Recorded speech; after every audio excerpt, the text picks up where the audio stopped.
Good morning student. आज हम आपको पाठ्यक्रम निर्माण के सिद्धांत, हमारी 2 यूनिट कंप्लीट हो चुकी हैं, जिसमें हमने पहली यूनिट करा दी, एक दूसरी। आज हमारी तीसरी यूनिट का फर्स्ट जो टॉपिक है वो है पाठ्यक्रम निर्माण के सिद्धांत। पाठ्यक्रम का जो निर्माण करते हैं उसमें कौन कौन से सिद्धांत होना अनिवार्य है। वैसे शिक्षा दर्शन के रूप में देखा जाए या शिक्षा के संदर्भ में देखा जाए तो विभिन्न प्रकार के मत प्रचलित है या दर्शनों के अनुसार इसमें पाठ्यक्रम में क्या होता जाता है, परिवर्तन हुआ है। पहले समय में, प्राचीन समय में अलग पाठ्यक्रम होता था, उसके बाद में अलग पाठ्यक्रम हुआ। वर्तमान आधुनिक परिस्थितियों के अनुसार पाठ्यक्रम का रूप कुछ अलग ही बदल गया। तो पाठ्यक्रम का निर्माण में समय समय के मांग को देखते हुए इसके रूप बदलते गए हैं। पाठ्यक्रम का जो निर्माण है वो समय के अनुसार बदलता गया है। समय का जो मांग है, सामाजिक जो परिस्थिति हैं, हमारी जो समाज की परिस्थिति है, उन समाज की समस्याओं के जो ज्वलन के अनुसार हमारा जो पाठ्यक्रम है उसका निर्माण किया गया है। आज समाज की क्या समस्या है, समाज में कौन कौन सी समस्या उत्पन्न हो रही है, उसके अनुसार बच्चों का विकास किसकी ओर अधिक जा रहा है, बच्चे किस प्रकार से सीख सकेंगे, उसी प्रकार से पाठ्यक्रम का निर्माण किया जाए। क्या बालक वो पुरानी रटंत विद्या के अनुसार करेंगे या बालक को कठोर दमनात्मक दंडात्मक व्यवस्था के अनुसार बालक सीखेगा। तो उन सारी चीज़ों को देखते हुए पाठ्यक्रम का जो निर्माण है किस प्रकार से किया जाए, बालक की रुचियों के अनुसार हम बालक को शिक्षा किस प्रकार से प्रदान करें, बालक गलत रास्ते पर ना जाए, बालक भटके नहीं, बालक शिक्षा से मुंह ना मोड़े, शिक्षा की ओर अग्रसर हो, उस प्रकार का उचित प्रकार का हमें पाठ्यक्रम का निर्माण किया जाना चाहिए। पहले की जो पाठ्यक्रम निर्माण की प्रणाली थी और आज की जो प्रणाली है उसमें ज़मीन आसमान का फ़र्क है। आज जो शिक्षा दी जाती है वो बालक के अनुसार दी जाती है और पहले जो शिक्षा दी जाती है वो उसमें शिक्षक तो मुख्य होता था, बालक गौण रूप में होता था। उसमें बालकों की रुचि, अभिवृत्ति, अभिरुचि, इनका ध्यान नहीं रखा जाता था। आज की जो शिक्षा प्रणाली है, पाठ्यक्रम का जो निर्माण करते हैं उसमें बालक की रुचियों के अनुसार, उसकी व्यक्तिगत भिन्नताओं के अनुसार पाठ्यक्रम में समावेश किया जाता है। यदि विभिन्न दर्शनों की दृष्टि से उक्त प्रश्नों पर विचार करने का प्रयास करें तो हम कभी भी सामान्य उत्तर पर नहीं पहुंच सकते। फिर भी हम देखने का प्रयास करते हैं कि पाठ्यक्रम की दृष्टि से सभी दर्शनों से कोई सामान्य पृष्ठभूमि प्राप्त होती है जो कि छात्र के लिए वांछित अनुभव प्रदान करने के लिए सर्वोत्तम हो।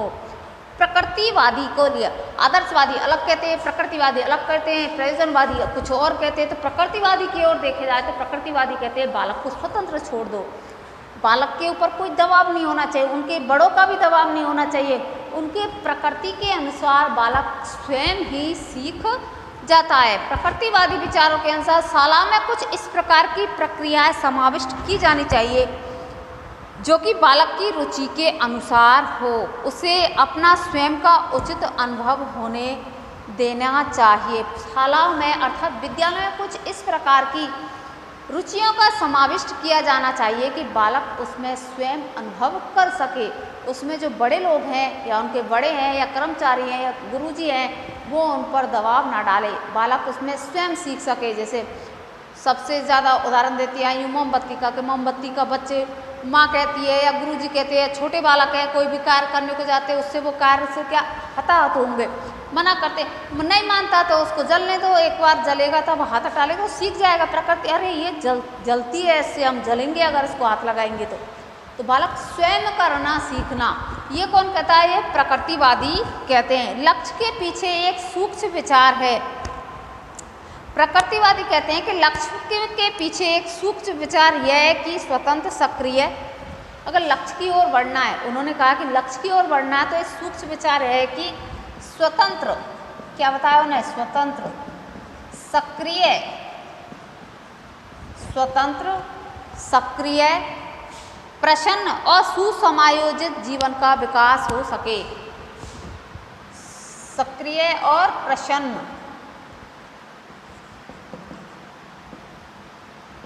और सुसक्रिय जीवन का विकास हो सके। ये प्रकृतिवादी के अनुसार बतलाया गया है। अब कुछ विद्वान जो हुए हैं, जो दार्शनिक हुए हैं, जो विद्वानों के द्वारा कहा गया है, जैसे पहली प्रकृतिवादी हैं वो हैं कमेनियस। कमेनियस के द्वारा एक पंक्ति में यह प्रस्तुत विचार कहता है कि प्रकृति एक, कमेनियस के अनुसार क्या कहा है, कमेनियस उन्होंने कहा है, उनके विचार में एक पंक्ति है, प्रकृति एक उपयुक्त समय का इंतजार करती है। प्रकृति एक उपयुक्त समय का इंतजार करती है। इंतजार करती है किसने कहा है, कमेनियस ने। प्रकृति जो होती है वो उपयुक्त समय का इंतजार करती है, ये कहा है कमेनियस ने। प्रकृतिवादी शिक्षाविद बालकों को अपनी रुचियों को विकसित करने तथा अपनी पसंद की क्रियाएं चुनने के लिए स्वतंत्रता देते हैं। प्रकृतिवादी हैं जो बालकों को उनकी रुचियों के अनुसार, जो भी उनकी रुचि है, खेलने में रुचि है तो खेलो, पढ़ने में रुचि है तो पढ़ो, और भी कुछ एक्टिविटी करने की रुचि है तो वो भी करो। वो उनको बांधती नहीं है, उनके ऊपर प्रेशर नहीं देती है, उनके ऊपर दबाव नहीं देता, उनको स्वतंत्र छोड़ते हैं। वो कहते हैं कि जो उपयुक्त समय है उसका इंतजार करती है कौन, प्रकृति। तथा अप्राकृतिक कक्षा पद्धतियों का विरोध करती है। जो हमारे औपचारिक रूप से जो शिक्षा देती है वो प्रकृति की गोद में खेलना ये चाहते हैं, स्वयं बालक सीख जाएगा। और जो बांध के बच्चों को एक कमरे में ठूस के क्या करते हैं, वो पढ़ाते हैं, उनको ज़बरदस्ती शिक्षा देते हैं, उसका प्रकृतिवादी क्या करते हैं, विरोध करते हैं। तो जो अप्राकृतिक कक्षा पद्धति है उसका विरोध करते हैं। इस कारण विधियों का प्रयोग करने वाले यह मानकर चलते हैं कि एक ही गति से एवं एक ही विधि से सीख सकते हैं। शाला की समय सारणियों का भी विरोध किया जाता है, क्योंकि वह इस बात पर बल देता है कि दिए गए समय में बालक को क्या करना है। इस प्रकार स्थापित संस्थाओं की उपेक्षा की गई है। नियम के अनुसार प्रकृतिवादी कभी नहीं चलता है। आदर्शवादी कहते हैं कि आदर्श में रहो, अनुशासन में रहो, बड़ों का कहना मानो, बड़े जो कहें उनकी आज्ञा का पालन करो। प्रकृतिवादी कहते हैं तुम स्वतंत्र रहो, खेलना चाहो तो खेलो, पढ़ना नहीं चाहते हो तो मत पढ़ो, तुम्हारे ऊपर किसी का दबाव नहीं होना चाहिए, समय के अनुसार तुम्हें बंधना नहीं चाहिए, समय सारणी के अनुसार कुछ भी नहीं करना चाहिए, औपचारिक जो शिक्षा चलनी होती है उसके अनुसार नहीं पढ़ना चाहिए, जिससे बालक के ऊपर प्रेशर होगा। वो कहते हैं स्वतंत्र छोड़ो, स्वयं बालक स्वयं ही सीख जाएगा। प्रकृति एक उपयुक्त समय का इंतजार करती है, उसके अनुसार बालक ऑटोमेटिक ही सीख जाता है। ये कहते हैं प्रकृतिवादी। बालक के प्राकृतिक विकास के विचारकों में रूसो का प्रमुख स्थान है। जी हाँ, रूसो का हमने पहले भी आपको बहुत सारी परिभाषाएं लिखा चुके हैं, जिन्होंने अपनी पुस्तक एमिल में बालक को प्राकृतिक मार्ग से शिक्षित करने के लिए रूपरेखा दी थी। उनकी रूसो की जो पुस्तक थी कौन सी थी, एमिल। इसका नाम पूछते हैं कि रूसो की पुस्तक का नाम क्या थी, एमिल। क्या थी ये पुस्तक, इसमें क्या कहा है उन्होंने, मानवीय जीवन में सर्वाधिक खतरनाक समय जन्म से लेकर, उन्होंने कहा है इस पुस्तक में मानवीय जीवन में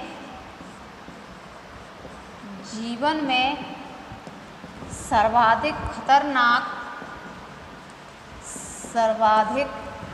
मानवीय जीवन में सर्वाधिक खतरनाक समय जन्म से लेकर, सर्वाधिक खतरनाक समय जन्म से लेकर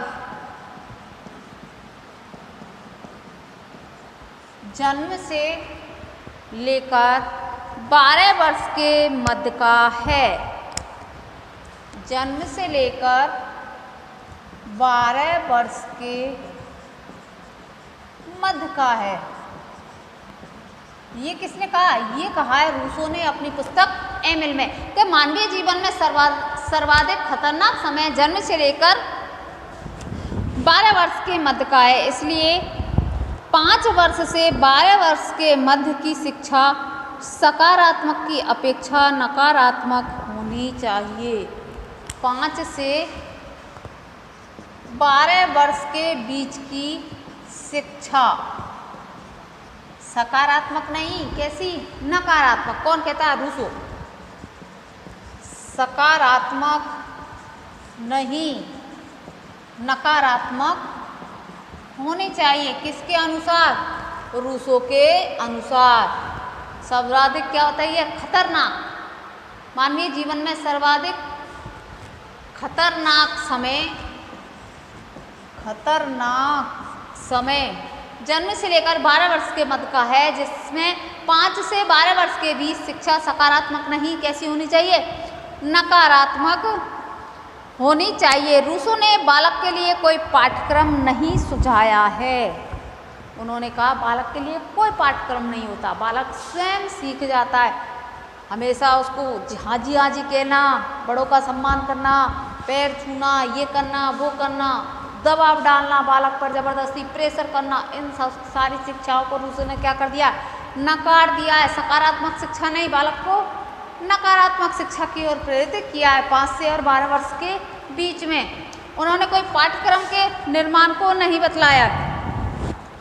रूसो को नैतिक प्रशिक्षण की कोई इच्छा नहीं है। मैंने बताया ना अभी, कोई भी सकारात्मक मतलब कोई भी नैतिक शिक्षा का, जैसे बड़े आए नमस्कार करना, पैर छूना, अभिवादन करना, नैतिक शिक्षा के अंतर्गत ही आता है। तो ये सकारात्मक शिक्षा भी कहलाती है। सकारात्मक नहीं, नकारात्मक। इनका विचार है कि प्राकृतिक परिणामों के अनुशासन के पीछे किसी भी प्रकार का नैतिक प्रशिक्षण नहीं दिया जा सकता है, प्रकृति के अनुसार ही दिया जाना चाहिए। जबरदस्ती दबाव में आप कोई कार्य बालक से नहीं करा सकते। कौन कहता है? रूसो। इसलिए कोई भी पाठ्यक्रम जो प्रकृतिवादी विद्यालयों में बालकों के लिए प्रदान करना चाहेगा, वह है कि उन सभी का प्रशिक्षण करवाया जाना चाहिए जो बालक स्वाभाविक रूप से विकसित होने में सहायता प्रदान करे। कहने का तात्पर्य है इसमें बालक स्वयं जो पढ़ लिख सकता है, स्वयं कार्य कर सकता है, उन्हीं के लिए प्रकृतिवादी शिक्षा सर्वाधिक महत्वपूर्ण होती है, जिसमें बालक स्वयं सहयोग करे। प्रयोगवादी विचारधारा वाले उपयोगिता के आधार पर पाठ्यक्रम बनाना पसंद करेंगे। वे मानते हैं कि बालकों को ऐसी आदत, प्रयोगवादी विचारधारा वाले, कौन? प्रयोगवादी विचारधारा वाले क्या करते हैं? पाठ्यक्रम का निर्माण किस प्रकार से करते हैं? पाठ्यक्रम का निर्माण करना पसंद करते हैं उपयोगिता के आधार पर। बालकों को ऐसी आदत, उपयोगिता के आधार पर, जो बालक के लिए उपयोगी हो, ऐसा पाठ्यक्रम का निर्माण होना चाहिए के आधार पर पाठ्यक्रम का निर्माण। कौन कौन से उपयोगिता हैं जिसमें पाठ्यक्रम का निर्माण किया जा सकता है? जैसे बालकों को ऐसी आदत, कौशल, रुचियाँ, संवेग या अपने मित्रों के लिए लाभ उपयोग में लाना समझें। कौशल, बालकों को आदत, कौशल, संवेग और संवेग जो अपने मित्रों को सहयोग के लिए या लाभ का प्रशिक्षण दें, उपयोग में लाना आवश्यक समझे। यह विचार हमें इस बात के लिए प्रेरित करता है कि बालक की स्वयं की भाषा में बोलने, पढ़ने, लिखने की शक्ति, अंक गणित आदि का ज्ञान बालक के जीवन के लिए महत्वपूर्ण है। क्या पढ़ सकता है बालक? छोटा बालक है तो उसके लिए किस प्रकार का पाठ्यक्रम का निर्माण किया जाना है? पूर्व प्राथमिक में जो बालक है तो उसको डायरेक्ट क्या जोड़ गुना भाग की दो जी नहीं, उसको गिनती, सबसे पहले वर्णमाला, अक्षरों का ज्ञान किस प्रकार से किया जाए, बालक गिनती लिखना सीख जाए, अंकगणित सीख जाए, शब्दों के माध्यम से बालक सीखता है। पढ़ने में, लिखने में, अंकगणित आदि का ज्ञान बालक के लिए बहुत ही जरूरी है। आदर्शवादी पाठ्यक्रम की समस्या को अलग दृष्टिकोण में रखते हैं। इसमें वह बालक व उसकी भावी क्रियाओं की दृष्टि से देखते हैं। इसलिए मानव जाति के अनुभव की संपूर्णता को पाठ्यक्रम में किसी न किसी रूप में स्थान दिया जाने लगा है। आदर्शवादी अलग ही कहते हैं, प्रकृतिवादी कहते हैं कि बालक को शिक्षा पाठ्यक्रम का कोई उपयोग ही नहीं है बालक के लिए। कौन सी उम्र तक? 12वीं तक के, तो वो ये सबसे क्या है, खतरनाक उम्र है, तो इसमें कोई पाठ्यक्रम का निर्माण नहीं किया जाना चाहिए। इसलिए पाठ्यक्रम में उस समाज एवं समूह को महत्वपूर्ण अनुभव सम्मिलित किए जाने चाहिए जिसका कि वह बालक एक सदस्य है। इसको ध्यान में रखते हुए शाला में निम्नलिखित बिंदुओं का समावेश किया जाना चाहिए। व्यक्ति क्या करता है? विश्वविद्यालय का मुख्य उद्देश्य स्वयं सभ्यता का प्रदर्शन है। इसमें बतलाया गया है आदर्शवादी के अनुरूप या आदर्शवादी के पाठ्यक्रम के द्वारा क्या बतलाया गया है कि कौन कौन से जो सिद्धांत है इसमें किन किन चीज़ों को सम्मिलित किया जाना चाहिए।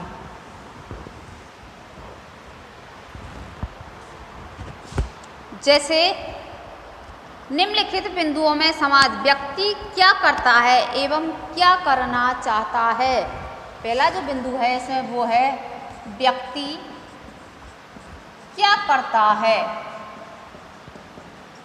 क्या करता है व्यक्ति और क्या करना चाहता है। क्या करना चाहता है, क्या करता है और क्या करना चाहता है। यह तथ्य सभी हस्तकला उद्योगों को पाठ्यक्रम से जोड़ेगा। क्या तो करता है और क्या करना चाहता है, यह जो तथ्य है वो हस्तकला उद्योगों को पाठ्यक्रम में जोड़ेगा। क्या करना चाहता है और क्या करता है, जिसके अध्ययन द्वारा आधारभूत आवश्यकता को पूरा करने में सक्षम होगा। क्या करना चाहता है और क्या करता है, तो वो हस्तकला एवं उद्योगों को पाठ्यक्रम में समावेश करते हुए इससे बालक की आवश्यकताओं की पूर्ति की जा सकता है या बालक की आवश्यकताओं को पूरा करने में यह सक्षम होता है। अगला जो पॉइंट है वो है व्यक्ति क्या जानता है। अगला जो पॉइंट है वह है व्यक्ति क्या जानता है। व्यक्ति क्या जानता है, इसमें चिंतन के विभिन्न तरीके आ जाएंगे। क्या जानता है तो चिंतन करेगा, क्या जानेगा तो इसमें क्या आ जाएंगे, चिंतन के विभिन्न तरीके। चिंतन के बहुत सारे तरीके। व्यक्ति क्या जानता है, जिनके द्वारा भाषा एवं साहित्य, विभिन्न तरीके आ जाएंगे जिनमें भाषा एवं साहित्य, भाषा एवं साहित्य, जिनके द्वारा भाषा एवं साहित्य, विज्ञान, गणित, इतिहास, भूगोल एवं व्यक्ति के विज्ञान, गणित, इतिहास और भूगोल, विज्ञान, गणित, इतिहास और भूगोल एवं व्यक्ति के समस्त परंपरागत बौद्धिक अनुभवों का ज्ञान प्राप्त हो जाएगा। व्यक्ति के बौद्धिक अनुभवों का ज्ञान प्राप्त करना, अनुभवों का ज्ञान प्राप्त करना। किसमें? इसमें व्यक्ति क्या जानता है तो इसमें व्यक्ति विभिन्न तरीके के इसमें क्या जाएंगे, चिंतन करना। भाषा और साहित्य के बारे में पाठ्यक्रम में समावेश करेंगे या विज्ञान, गणित, इतिहास, भूगोल, व्यक्ति की बौद्धिक अनुभव के रूप में पाठ्यक्रम का समावेश किया जाना। अगला जो पॉइंट है वो है व्यक्तियों की मुख्य अनुभूतियों के तरीके कला, कविता, संगीत की सहायता से प्रस्तुत किए जा सकते हैं। मुख्य अनुभूति जैसे कला, साहित्य और संगीत की अनुभूति, ये भी पाठ्यक्रम में संगीत, ये भी पाठ्यक्रम में निर्मित होना चाहिए। अगला ये तो क्या हो गए हमें पाठ्यक्रम में निर्मित होने के कुछ बिंदु। जॉन डुई और टीपी नन जैसे दार्शनिक विद्यालयों के पाठ्यक्रम में वे मानवीय क्रिया प्रदर्शित करना चाहते थे, जो कि न केवल व्यक्तियों के लिए उपयोगी है अपितु विस्तृत विश्व के लिए अत्यधिक महत्वपूर्ण और स्थायी भी हैं। जॉन डीवी और टीपी नन वो सारे पाठ्यक्रम में निर्माण करना चाहते थे, वो सारी चीज़ें पाठ्यक्रम में निर्माण के लिए बतलाते हैं कि जो विश्व के लिए अत्यधिक महत्वपूर्ण एवं स्थायी हैं। ऐसी क्रियाएं दो समूह में आती हैं। कौन कौन सी बतलाई हैं? टीपी नन ने और जॉन डीवी ने दो क्रियाएं बतलाई हैं जो संपूर्ण विश्व के लिए अत्यधिक महत्वपूर्ण बतलाई गई हैं।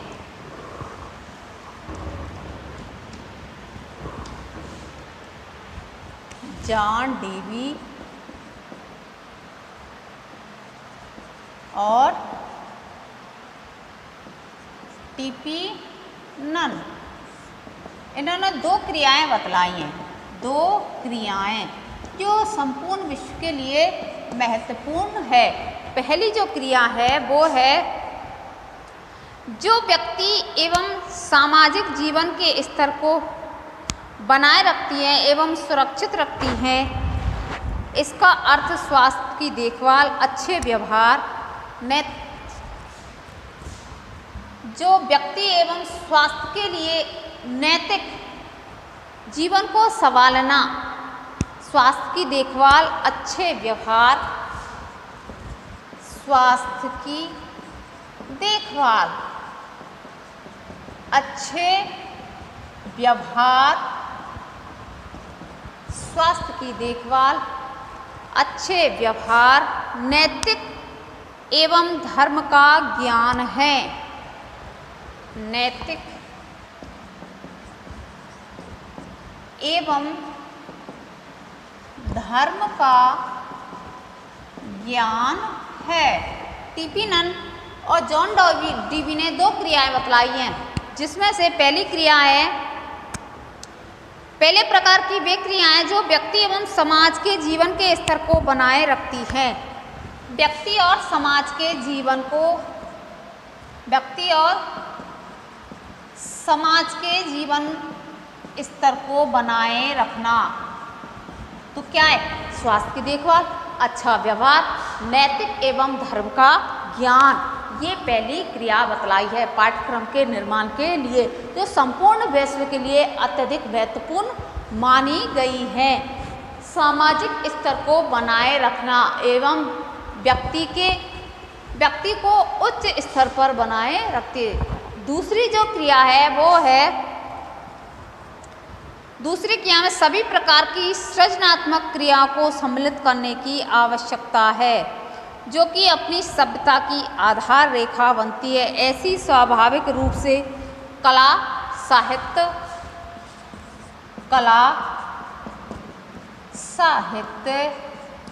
सृजनात्मक रूप से जो हमारी जो सभ्यता है उसको बनाए रखना। कला, साहित्य, संगीत, हस्तकला का ज्ञान, विज्ञान, कला, साहित्य, संगीत, हस्तकला का ज्ञान, विज्ञान, हस्तकला का ज्ञान, विज्ञान, गणित, इतिहास एवं भूगोल आदि विषयों को सम्मिलित करना।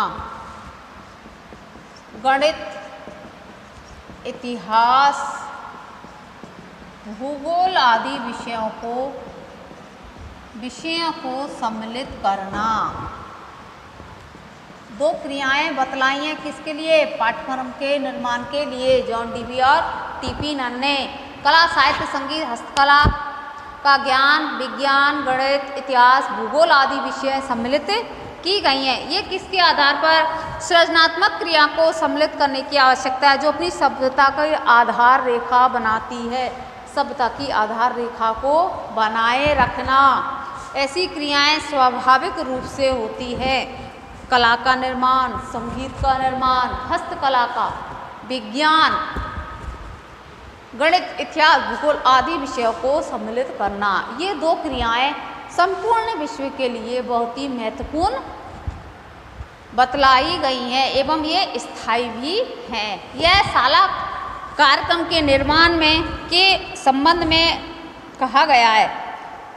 ऊपर तर्क है कि शिक्षाविदों के विभिन्न प्रकार के विचार सुदृढ़ अनुभूति को स्पष्ट करता है। प्लेटो एवं कांट जैसे आदर्शवादी बालक की बुद्धि का विकास करना पसंद करते हैं। भारत में वेदांत एवं बुद्धि जैसे दार्शनिक विचार धाराओं ने आत्मा एवं चारित्रिक विकास पर बल देने की बात कही है।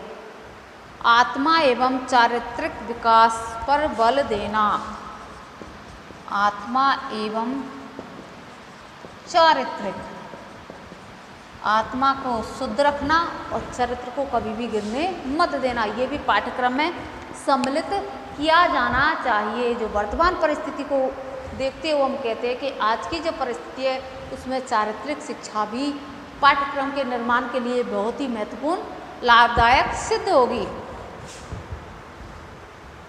जॉन डीवी ने चाहा कि बालक की वे सभी क्रियाएं सीखें जो भावी जीवन में सहयोग हों। रूसो, फ्रोबेल, मोंटेसरी शाला में वे सभी क्रियाएं विकसित करना चाहते थे जो कि बालक के स्वाभाविक विकास को तीव्र करें। हमारे देश में गांधी एवं टैगोर ने शिक्षा दर्शन का यही आधार कहा। बालक का सर्वांगीण विकास करना पाठ्यक्रम का मूल सिद्धांत पाठ्यक्रम के निर्माण में होना चाहिए, जिससे बालक का सर्वांगीण विकास हो। नैतिक शिक्षा, चारित्रिक शिक्षा, सामाजिक शिक्षा, सारी चीज़ों की शिक्षा बालक को मिले जिससे बालक का सर्वांगीण विकास हो। बालक नैतिकता के दायरे में भी रहे, बालक उद्दंडी भी ना हो, जिससे भविष्य में आने वाली जो कठिनाई है, आने वाली जो परेशानियां उनका बालक सामना कर सके। विद्यालय पाठ्यक्रम से संबंधित विचारों के लिए शिक्षा दार्शनिकों के पास कोई सामान्य आधार नहीं है, किंतु उनमें कुछ सामान्य विचार अवश्य है तथा यह है कि सभी ने इस संसार में बालक के विकास की सर्वोत्तम तरीके से आवश्यकता को स्वीकार किया है। कहने का बात है कि पाठ्यक्रम में निर्माण के सिद्धांत अलग अलग राइटरों ने, जैसे प्रकृतिवादी तो स्वतंत्रता की ओर करते, बालक आदर्शवादी कहते हैं कि बालक को आदर्श सुनाइए, प्रयोगवादी अपनी विचारधारा के अनुसार प्रयोग के आधार पर करते हैं। टीपी नन ने भी ये और जॉन डीवी ने दो क्रियाएं बतलाकर पाठ्यक्रम के निर्माण के लिए कहा है। टैगोर और गांधी जी ने बतलाया कि बालक की आत्मा और चारित्रिक विकास को, आत्मा भी शुद्ध हो जिससे और चरित्र का विकास हो, ये पाठ्यक्रम में सम्मिलित किया जाना चाहिए। तो आज हमने आपको पाठ्यक्रम के निर्माण के सिद्धांत में ज़्यादातर तो राइटर आए थे हमारे प्रकृतिवादी, आदर्शवादी, इनके बारे में बतलाया। आशा करती हूँ आज का टॉपिक आपके समझ में आ गया होगा। धन्यवाद।